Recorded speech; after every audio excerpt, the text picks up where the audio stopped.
alternatives to fossil fuel use, of course, would probably be credited as long as they undergo the usual such as process. the development of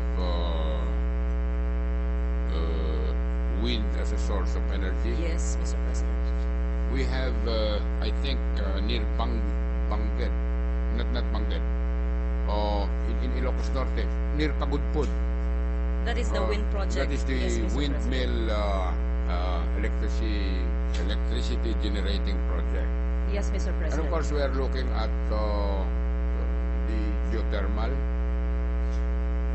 I think you're correct, Hydro. Mr. President. hydro. Earlier, you were referring to the windmill project in Yes. Ilocos Norte. Ilocos Norte. In the information presented to me, it was given a trade in certificate emission reductions. And as of September 17 last year, Mr. President, most of the projects applied for pertain to waste-to-energy projects. But you're correct, there's a pending windmill project in Ilocos. There are also 14 registered projects with the Department of Energy, but only one windmill project has been given a trade in certificate emission reduction. And in Asia, the Philippines ranks third in terms of projects submitted for registration. And globally, we are the seventh. And that is good, Mr. President. Yes, That means that we that's are aware of this, we are willing, and most of these projects, I understand, are also piggeries and poultries with methane recovery and composting. So Is there, this is- Your Honor, a standard set that we should attain to be given this CDM or the certificate? Is there a minimum standard?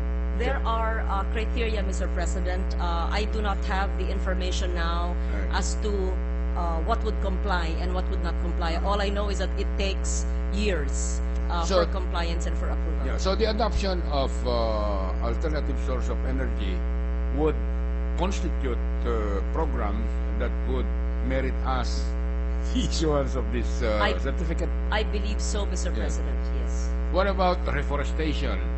There is no existing reforestation project yet. However, I believe that it is. I asked the same question of the UNDP representative in the Philippines, Ms. Noble, when she did the courtesy call sometime last year. And yes, reforestation projects could be accredited. However, there is no such project yet falling under the CDM project, but it is worth looking into. Because so far, it is the waste-to-energy and methane recovery projects, mostly piggeries, that are pending in their application. There was a huge support that went to reforestation programs in the country, especially on the lagged over areas of the country. I saw some of this in the mountainous provinces in the north.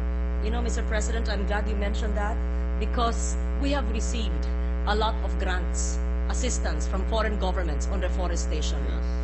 What we need to do is to inventory all those grants and the areas where they were utilized and to see on the ground what happened to the reforestation projects. Did the trees actually grow? Number one, were the seedlings purchased? Number two, did the seedlings grow? Number three, was there actually any project or were there land at all? Because I am sure this could be another NBNZTE scam because there can be ODAs, grants, assistance where there was never any need for it perhaps or never any trees actually planted or perhaps not accomplished. In my first term, we tried to do an inventory of that and the DNR found a very difficult time in trying to inventory all the projects and the millions of dollars that went into reforestation. And not only grants in terms of funding is concerned that were used, there were funding provided by the government. Yes, Mr. President. Annually, Even during the martial law era, reforestation was given much attention. Now, do we have it now? I believe Under in the. programs? I'm glad that you asked because in the GAA, when we were discussing it here in this chamber in December, that was one of my questions. And if you look into the DNR budget, it has one of the lowest, and reforestation has a very measly budget. And therefore, we are relying on foreign grants. And it is worth looking into and assessing the effectivity of the usage of these grants, not only for these past few years, but maybe for the past 20 years. Yes, Your Honor. I think that there is now a need, therefore, for us to revisit the issue of reforestation. Because we see- Reforestation and afforestation, Mr. President. Yeah. Because there is a need for us to examine this. Not only because we are running after that certificate of whatever you call it from the World Organization, but simply because we need it. Yes, Mr. Reforestation. President. Because,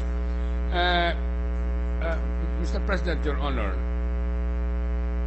I ask our scientists in those hearings, series of hearings,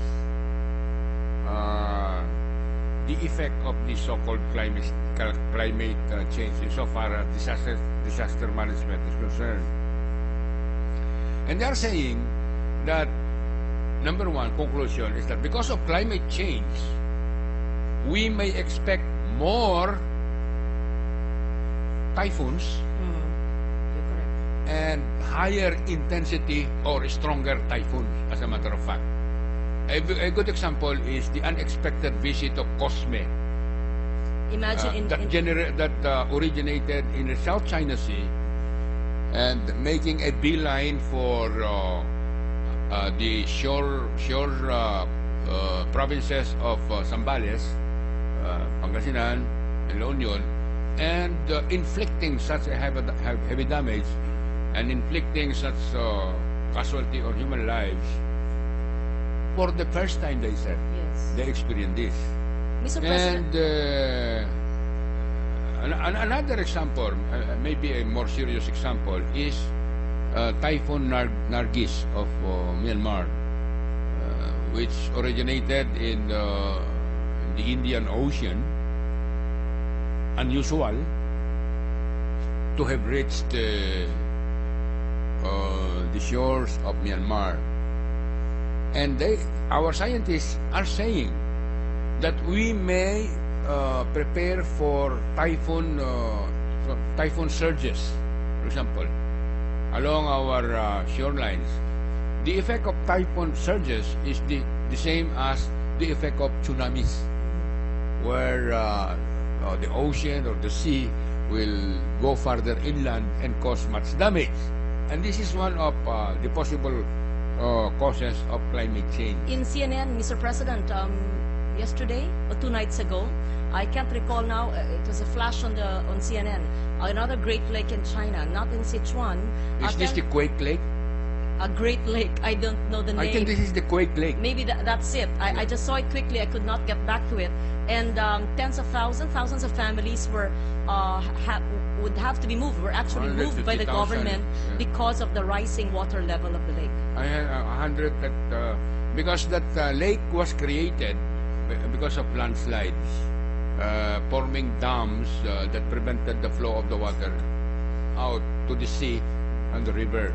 And the report is that, Your Honor, the water rose as much as 7 meters, and maybe even more, being formed. And the fear is, if there is another quake, and the artificial lake, I will call it artificial lake, formed by the artificial damming, if there is another quake, that dam might break, and it will inundate all the places downstream. That is a fear. That's why they had to move 150,000 families out. Are we talking about the same report 2 nights ago, Mr. President? Yes, On CNN, yes. I think. And we don't even have to go so far, Mr. President. I am glad that you mentioned earlier about early warning devices, the resolutions which you heard in your committee, because you will recall in the recent past, Ginsaugon. I went there on the second day, and the Pag-asa said that if they had sufficient equipment, communications equipment, they could have warned the people to evacuate. Some were forewarned, but refused to leave. But the others were not warned early enough. But Pag-asa had some preliminary reports, Yes. and they could have warned if they had sufficient communication technology. So, Mr. Well, President, there is really a need to modernize PAGASA in terms of research and communications as well. Kinsaugon lost 98% of its population. 98% A whole died. village was swallowed, Yes. Mr. President. And there was warning, according to PAGASA, because the warnings were a joint effort between PAGASA and PVOLPS. PVOLPS already detected the cracks that could have allowed water to seep into and cause a liquefaction of the ground, like what happened in Cherry Hills. There was this disaster in Cherry Hills. Yes, in Antipolo. In a smaller scale, Yes. was a replica of Kinsaugon. Now, Your Honor, in addition to